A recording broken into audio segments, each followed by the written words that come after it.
जीवों की गति। गीता में जीवों के गुण एवं कर्मानुसार उनकी उत्तम, मध्यम और कनिष्ठ 3 गतियाँ बतलाई गई हैं। कर्मयोग तथा सांख्य योग की दृष्टि से शास्त्रोक्त कर्म एवं उपासना करने वाले साधकों की गति 8वें अध्याय के 24वें श्लोक में बतलाई गई है। उनमें जो योग भ्रष्ट हो जाते हैं उनकी गति का वर्णन 6ठे अध्याय के 40वें से 45वें तक में किया गया है।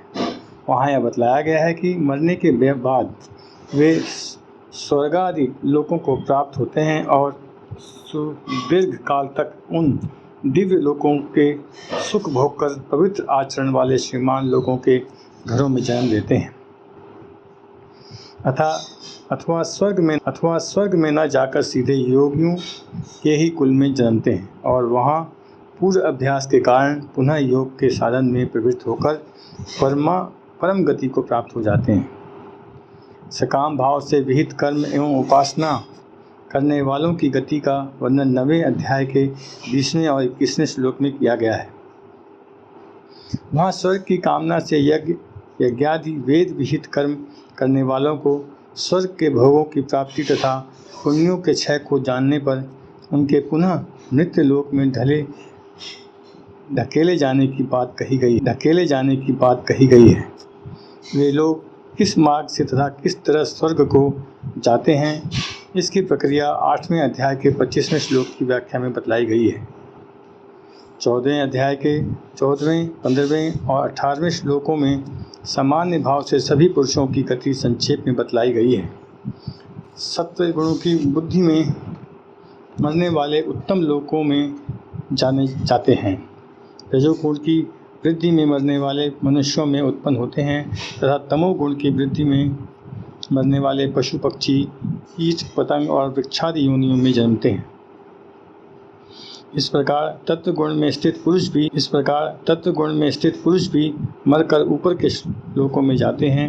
रजोगुण में स्थित राजस पुरुष मनुष्यों में ही रहते हैं और तमोगुण में स्थित तामस पुरुष अधोगति को अर्थात नरक को और तिर्यक योनि को प्राप्त होते हैं। 16वें अध्याय के 19वें श्लोक तक आसुरी प्रकृति के तामसी मनुष्यों के संबंधों में भगवान ने कहा है कि उन्हें मैं बार बार आसुरी योनि में अर्थात कुकर शुकर आदि योनि में डालता हूँ और इसके बाद वे घोर नरक में गिरते हैं। इसी प्रकार और स्थलों में भी गुण कर्म के अनुसार गीता में जीवों की गति बतलाई गई है। मुक्त पुरुषों की गति का वर्णन विस्तार से सांख्य और योग के फल रूप में जगह जगह किया गया है। जीवन मुक्त पुरुषों का कहीं जाना आना नहीं होता, वे तो यहीं परम ब्रह्म परमात्मा को प्राप्त हो जाते हैं। गीता की कुछ खास बातें। पहली, गुणों की पहचान। गीता में सात्विक, राजस, तामस पदार्थों, भावों एवं क्रियाओं की कुछ खास पहचान बतलाई गई है। वह इस प्रकार है क जिस भाव या क्रिया का स्वार्थ से संबंध न हो और जिसमें आसक्ति और ममता न हो तथा जिसका फल भगवत प्राप्ति हो, उसे सात्विक जानना चाहिए। जिस भाव या क्रिया में लोभ, स्वार्थ एवं आसक्ति का संबंध हो तथा जिसका फल क्षणिक सुख की प्राप्ति एवं अंतिम परिणाम दुख हो, उसे राजस समझना चाहिए। ग जिस भाव या क्रिया में हिंसा, मोह एवं प्रमाद हो तथा जिसका फल दुख एवं अज्ञान हो, उसे तामस समझना चाहिए। इस प्रकार 3 तरह के भावों एवं क्रियाओं का भेद बतलाकर भगवान ने सात्विक भावों एवं क्रियाओं को ग्रहण करने तथा राजस एवं तामस भावों एवं क्रियाओं का त्याग करने का आदेश दिया है। दूसरा, गीता में आचरण की अपेक्षा भाव की प्रधानता। यद्यपि उत्तम आचरण एवं अंतःकरण का उत्तम भाव दोनों ही को गीता ने कल्याण का साधन माना है, किंतु प्रधानता भाव को ही दी है। दूसरे, 12वें और 14वें अध्याय के अंत में क्रमशः स्थित प्रज्ञ भक्त एवं गुणातीत पुरुषों के लक्षणों में भाव की प्रधानता बतलाई गई है। दूसरे तथा 14वें अध्याय में तो अर्जुन ने प्रश्न किया है आचरण को प्रधान मानकर, परंतु भगवान ने उत्तर दिया है भाव की प्रधानता रखकर। गीता के अनुसार सकाम भाव से की हुई यज्ञ, दान, तप, सेवा, पूजा आदि ऊंची से ऊंची क्रिया की अपेक्षा निष्काम भाव से हुई युद्ध, व्यापार, खेती, शिल्प एवं सेवा आदि छोटी से छोटी क्रिया भी मुक्तिदायक होने के कारण श्रेष्ठ है। चौथे अध्याय में जहाँ कई प्रकार के यज्ञ रूप साधन बतलाए गए हैं, उनमें भी भाव की प्रधानता से ही मुक्ति बतलाई है। गीता और वेद। गीता वेदों को बहुत आदर देती है। भगवान अपने को समस्त वेदों द्वारा जानने योग्य वेदांत का रचने वाला और वेदों का जानने वाला कहकर उसका महत्व बहुत बढ़ा देते हैं। संसार रूपी अश्वत्थ वृक्ष का वर्णन करते हुए भगवान कहते हैं कि मूल सहित उस वृक्ष को तत्व से जानने वाला ही वास्तव में वेद के तत्व को जानने वाला है। इससे भगवान ने यह बतलाया है कि जगत में कारण रूप परमात्मा के सहित जगत के वास्तविक स्वरूप को तत्व से ही जानना ही वेदों का तात्पर्य है। भगवान ने कहा है कि जो बात वेदों के द्वारा विभाग पूर्वक कही गई है उसी को मैं कहता हूँ। इस प्रकार अपनी उक्ति के समर्थन में वेदों को प्रमाण बतलाकर भगवान ने वेदों की महिमा को बहुत अधिक बढ़ा दिया है। भगवान ने ऋग्वेद, यजुर्वेद तथा सामवेद वेदत्रयी को अपना ही स्वरूप बतलाकर उसको और भी अधिक आदर दिया है। भगवान वेदों को अपने से ही प्रकट बतलाते हैं। भगवान ने यह कहा है कि परमात्मा को प्राप्त करने के अनेकों साधन वेदों में बतलाए हैं।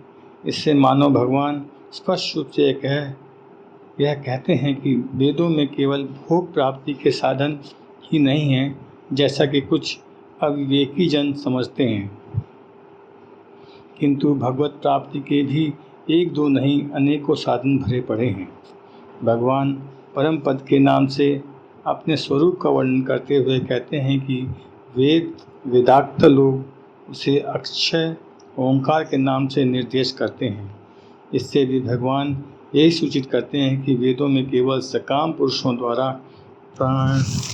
प्रापणीय इस लोक के एवं स्वर्ग के अनित्य भोगों का ही वर्णन नहीं है, अपने परमात्मा के अविनाशी स्वरूप का भी विशद वर्णन है।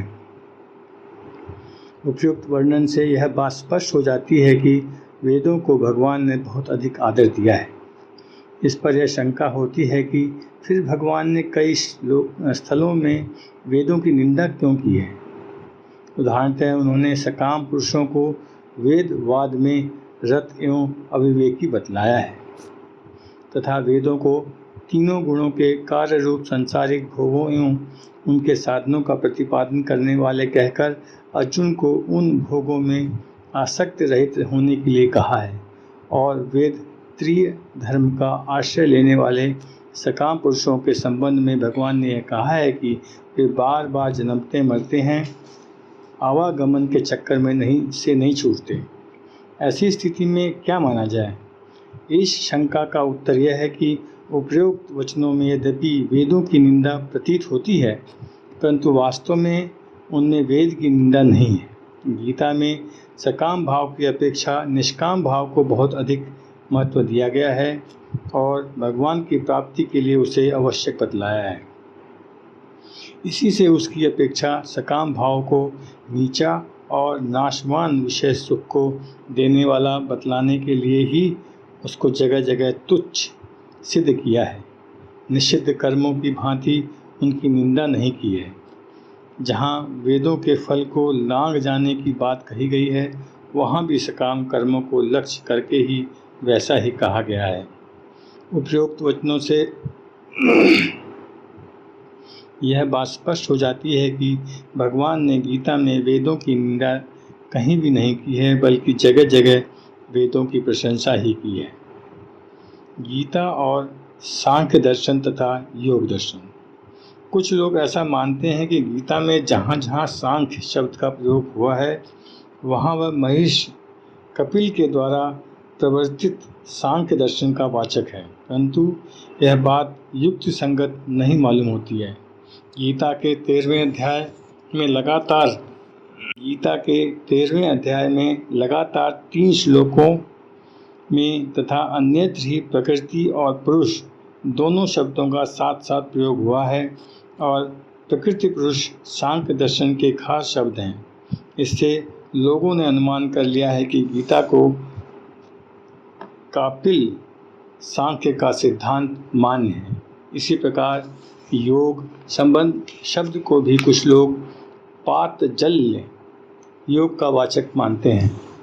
5वें अध्याय के प्रारंभ में तथा अन्यत्र भी कई जगह सांख्य और योग शब्द का एक ही जगह प्रयोग हुआ है। इससे भी लोगों ने यह मान लिया है कि सांख्य और योग शब्द क्रमशः कपिल सांख्य तथा पातंजल्य योग के वाचक हैं, परंतु यह बात युक्त संगत नहीं मालूम होती।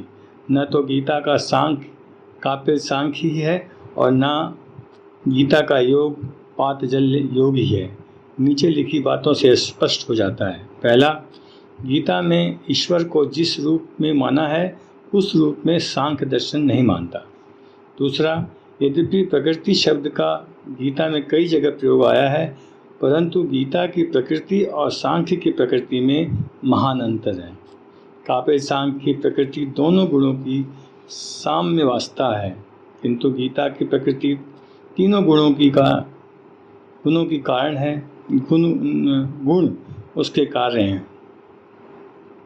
सांख्य ने प्रकृति को अनादि एवं नित्य माना है। गीता ने भी प्रकृति को अनादि तो माना है, परंतु नित्य नहीं। तीसरा, गीता के पुरुष और सांख्य के पुरुष में भी महान अंतर है। कपिल सांख्य के मत में पुरुष नाना है, किंतु गीता का सांख्य पुरुषों को एक ही मानता है।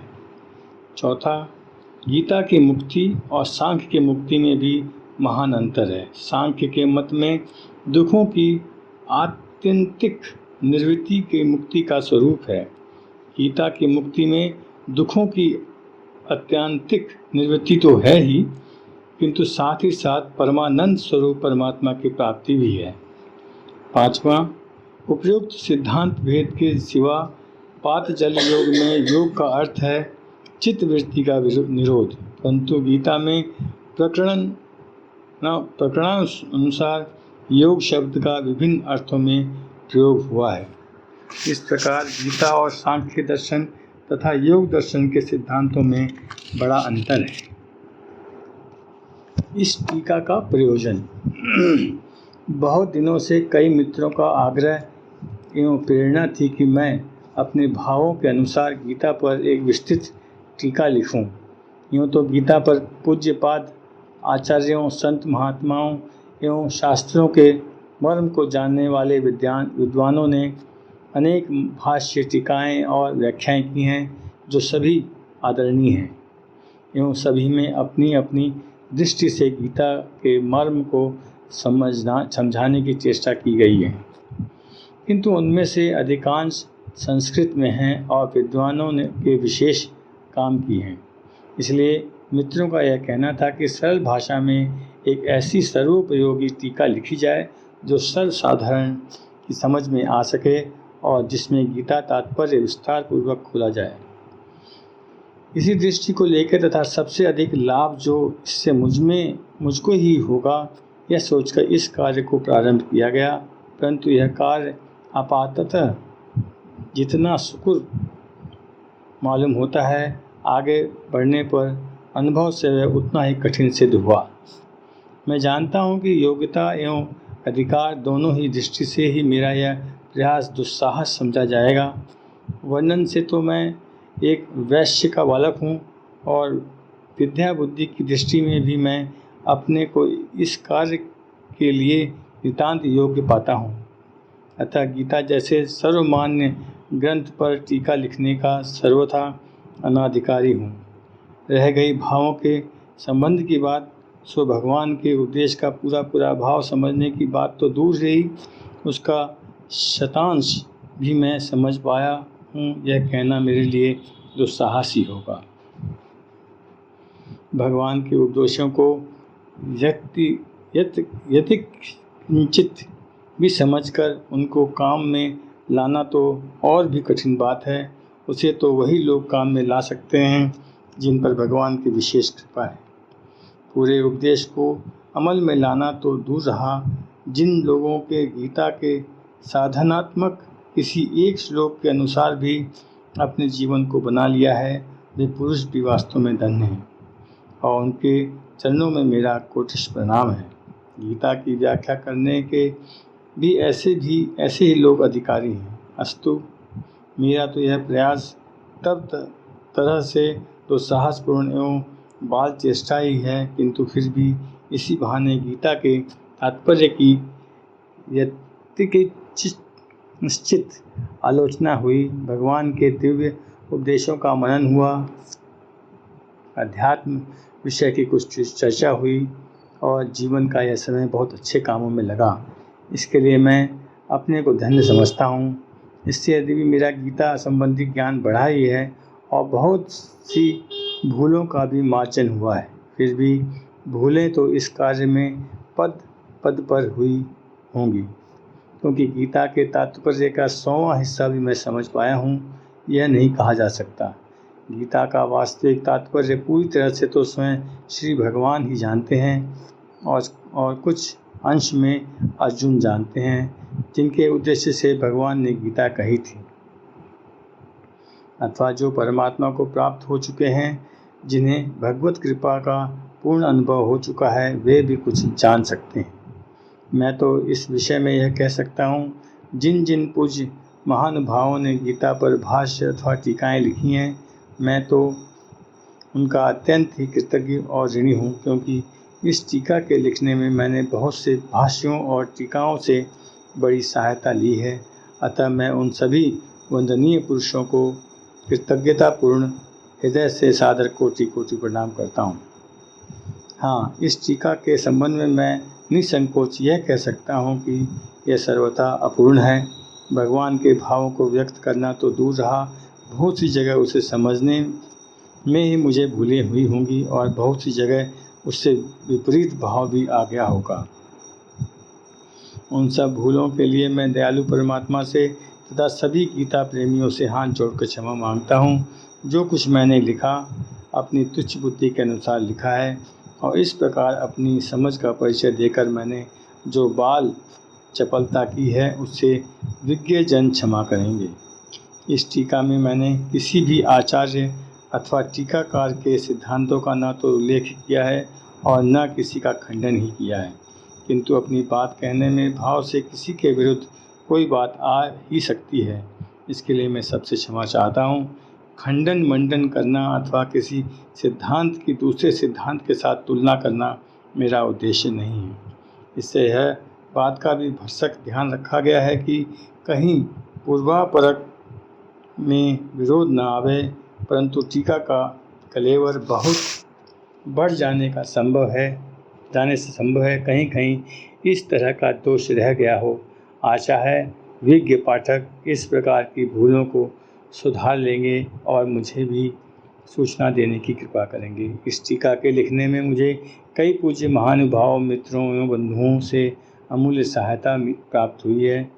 आजकल की परिपाटी के अनुसार उनके नामों का उल्लेख करना आवश्यक है, परंतु मैं यदि ऐसा करने जाता हूँ तो प्रथम तो उनको कष्ट देता हूँ, दूसरे उन लोगों के साथ जैसा संबंध है उसे देखते उनकी बुराई करना अपनी ही बुराई करने समान है। इसलिए मैं उनमें से किसी के भी नाम का उल्लेख न करके इतना ही कह देना पर्याप्त समझता हूँ कि वे लोग यदि मनोयोग के साथ इस कार्य में सहयोग न देते तो यह टीका इस रूप में कदाचित प्रकाशित न हो पाती। यह टीका पहले विक्रम संख्य 1996 में गीता तत्वज्ञ में रूप में प्रकाशित हुई थी। उस समय यह संकेत किया गया था कि पुस्तक रूप में प्रकाशन के समय भूलें सुधारने की चेष्टा की जा सकती है। उसके अनुसार कहीं भाषा की दृष्टि से और कहीं छपाई की भूलों का संशोधन करने की दृष्टि से एवं कहीं कहीं नवीन भावों को प्रकट करने के उद्देश्य से भी सुधार किया गया है। परंतु अब भी बहुत सी त्रुटियों का रह जाना संभव है तथा किसी जगह दृष्टि दोष से नई भूल का हो जाना भी संभव है। अतः अंत में मेरी पुनः सबसे करबद्ध प्रार्थना है कि मेरी इस बाल चपलता पर सुधीजन प्रसन्न होकर मेरी भूलों को सुधार लें और मुझे सूचना देने की कृपा करें। विनीत जयदयाल गोयंदका। टीका में संबंध में कुछ ज्ञातव्य बातें। यह विस्तृत टीका गीता प्रेस गोरखपुर से प्रकाशित साधारण भाषा टीका के आधार पर विक्रम संवत 1996 में लिखी गई और गीतात्व अंग के रूप में प्रकाशित की गई। अब उसका पुस्तक रूप में तत्व विवेचनी टीका के नाम से प्रकाशन किया जाता है। अतः यत्र यत्र उसकी भाषा में संशोधन किया गया है और किसी किसी स्थल में श्लोकों के अन्वय में भी परिवर्तन किया गया है। भाव प्रय वही रखा गया है, कहीं कहीं कुछ नया भाव प्रकट करने के उद्देश्य से परिवर्तन भी किया गया है। गीता में भगवान श्री कृष्ण तथा अर्जुन के लिए जिन भिन्न भिन्न संबंधों का प्रयोग हुआ है उनका शब्दार्थ न देकर प्राय उन श्लोकों के अर्थ में श्री कृष्ण तथा अर्जुन शब्दों का ही प्रयोग किया गया है और कहीं कहीं परंतप आदि शब्द ज्यों के त्यों रख दिए गए हैं। उनकी व्याख्या बहुत कम स्थलों पर की गई है। जहाँ जहाँ संबोधन किसी विशेष अभिप्रायों द्योतित करने के लिए रखे गए हैं प्रतीत हुए हैं, केवल उन्हीं स्थलों में उस अभिप्राय को प्रश्नोत्तर के रूप में खोलने की चेष्टा की गई है। टीका में जहाँ अन्यान ग्रंथों के उद्धरण किए गए हैं वहाँ उन ग्रंथों का उल्लेख कहीं कहीं संकेत रूप में किया गया है। जैसे उपनिषद के लिए इनमें जिन जिन ग्रंथों में सहायता ली गई है उनके नामों की तालिका पाठकों की सुविधाओं के लिए अलग दी गई है। जहाँ ग्रंथ का नाम न लेकर केवल संख्या दी गई है, उन स्थलों को गीता का समझना चाहिए। अध्याय और श्लोक के संख्याओं को सीधी लकीर से पृथक किया गया है।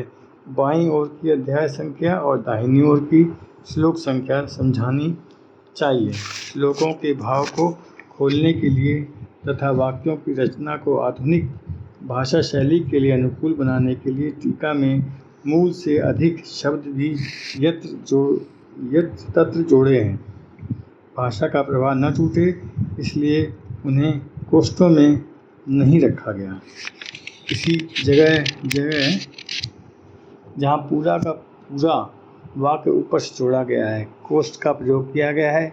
अर्थ को जहाँ तक हो सका है अन्वय के अनुकूल बनाया गया है तथा मूल पदों की विभक्ति की भी रक्षा करने की चेष्टा की गई है। इससे कहीं कहीं वाक्य रचना भाषा की दृष्टि से सुंदर नहीं हो सकी है, फिर भी मूल पदों के अर्थ की रक्षा करते हुए भाषा की सुंदरता पर भी यथाशक्ति ध्यान दिया गया है। प्रश्नोत्तर का क्रम प्राय